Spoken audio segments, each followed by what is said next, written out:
Cradle of Death is the map where constructs guard specific points that we have to destroy. These constructs are invincible unless we bring a truck nearby to make them vulnerable. Then we destroy them, and both players need to deploy the trucks in the guarded spots to destroy the objectives. Random mutators cycle in for over 4 minutes, and then cycle out for a new one. There are 3 active at a time, and a mutator switches every 90 seconds. Raynor, where do I have him? Yes. Raynor is struggling somewhat, as per usual. Oftentimes, I think it was literally last week where he had a good time. So you know what, Raynor, just keep focused on that, buddy, and don't listen to what we had to say to you about right now. So Void Rifts tough. Obviously, he does have drop pods to get vision, and you can call on banshees and whatnot. But he's never been ideal against Void Rifts. He's very good against Missile Command. Basically every environmental mutator, kind of tough. Double Edge can be a bit of a pain depending on what comp you're going for with him, things like that. I think beyond that, yeah, I mean it's a bit of a struggle fest. So I had him also in D tier. D tier, huh? What do you think, Joni? I was even less optimistic. Raynor does not mind some mutators, but in order for him to not mind some mutators, you do have to play him quite specifically, in the sense that his one strength is effectively bunkering up. Basically, that's kind of what he's got going for him. The reality to it on this map is that if you do that, you've got no means of pushing out whatsoever, other than your top bars. And your top bars, as Raynor, are weak. They are physical units on the map which are affected. The Hyperion, as I've said many times, just whether it's me or otherwise, just dies quicker and more than you want it to. So for me this week, Raynor's fundamental weakness is his lack of pushing power, pretty much under all circumstances.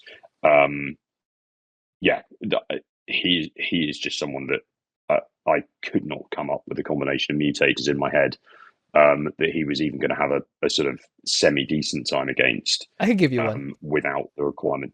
Go on. There's a combination of mutators he can be decent with. You can have Darkness. You can have Walking Infested, and you can have Time Warp. Time Warp. He will not struggle with that. He will move slowly, but he will not struggle with. Oh, also Temporal Field. That's 4. That's not 2.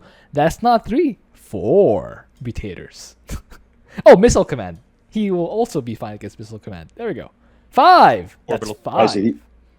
Yeah. So I think he will be fine. He will be fine against some of them, but the reality to it is that if you're having to bunker up with him at home, your pushing is so drastically reduced that I think he's going to have a sufferfest either way this week. And all of the fact that if you get super lucky in your role, you will have 4.5 minutes worth of not being too concerned. I think the rest of the time you're going to be pulling your hair out with him. So as far as I could sort of figure out, you probably want to play P3 or P0, dependent on whether you want greater usage of your top bars or greater comp versatility. But for my money, I had him in E tier. I think that every single one of the commanders we've got in D has one specific thing which they can at least do relatively robustly. Raynor, I really don't think he does. So I had him in E tier. I think it's going to be pretty bad playing him this week. What do you think, Edwin Holm? I don't know. I think you can't fully discount being able to just defend everything at home this week in particular on this map, because my gosh, the amount of times I play with people just on regular Brutal on this map who just die because they have their entire army out away from their base. And I thought you were going to say leave, but die is also acceptable. Well, I mean, they lose their main base. Their natural doesn't die because I get back there to defend, and I defend my portion of it, and then they leave the game. Like, it happens a sad amount of the time. So if you can let them leave the base and go handle that, and you're dealing with, say, aggressive deployment and missile command and those kinds of things, I think that does free your ally up to do quite a bit. And you do still have Hyperion and Banshees to clear with. In theory, you could probably get out like some number of battle cruisers as well, because I don't think you need to have your whole 200 supply defending at home in order to defend most of the mutators on this map. True. So I don't know. I think you can't fully discount that defense on this map is actually a pretty significant portion of it, because there are attack waves coming in all the time. So making it so your ally doesn't have to worry about that at all. You have all 3 choke points clamped down. You're dealing with any of the, like I said, the missile commands and things like that that are a pain for like if I'm Dahaka and I get Raynor, I'm probably pretty happy. I'm like, hey, I can just go clear. I don't have to worry about base for the rest of the game. I'd be curious to hear your thoughts based on that analysis. Yeah, I mean, I don't disagree with anything you've said. I just think that I personally would choose. I wouldn't. I wouldn't gamble on my ally doing anything correctly, which is actually another reason why I haven't sort of commented on like polarity or anything like that. I think, yeah, I mean, tell you what, I'll do you a deal. I reckon that I'm very happy to have Raynor in D tier, because I think, the bottom of the heap this week, there is an element of simply luck in terms of what you end up rolling. But I reckon that whoever ends up at the bottom of D tier, I reckon we relegate to E, because I do think there's that level of, there are levels to how bad some of these people are. I'm doing deals now, guys. That's fine by me. Sure, bottom of D goes to E at the end. That's fine. I'm not sure how that is all related, but okay. I'm not. This is your tier list. I'm not gonna stop. If you were to ask me though, thank you for asking, by the way. If you were to ask me if I had one case for Raynor being an E tier, Slim Pickings is permanent. He doesn't get the middle patches back to where they were before it hits, so he can actually mine out and be super broke before the game ends. I could have sworn the last time you and I did Chaos Studios, there was a whole investigation open in the Discord that said that got patched. What was the result of that investigation? I think it was that it got patched. It I did. could be wrong. It did. Okay. They said like I tested this and that wasn't the case. Oh no. Well, let's see. Okay, it reduces your mineral patches to 1,500 minerals, but you do start mining at full capacity. You'd mine out quicker. Yeah. That's what I was saying. Okay. I'm not saying that the reduced mining is permanent. I'm saying that the reduced patches are permanent.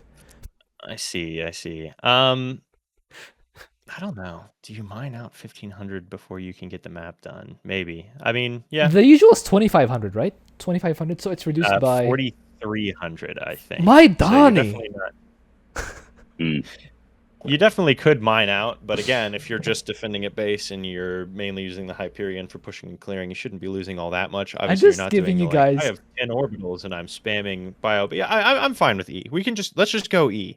There's enough in D already. It's weird to have that many people in such a bad team. Yeah, if Raynor, see, I'd rather it be because of a legit reason than because he's like the bottom of E. Let's kick him down. It's like bullying at this point. Who knows? You don't know who would have ended up there. But yeah, I think that's fine. Let's put him in E tier. I do think he is legitimately the worst commander this week. So you made it. Wait. You try to push a deal, knowing that he is the worst this week. Wait. Oh yeah. That's rigging. For me, once you get down to D tier and E tier, it's like. Sometimes it's just like it's hard to be like this one's that much worse. Sometimes it's obvious. Yeah.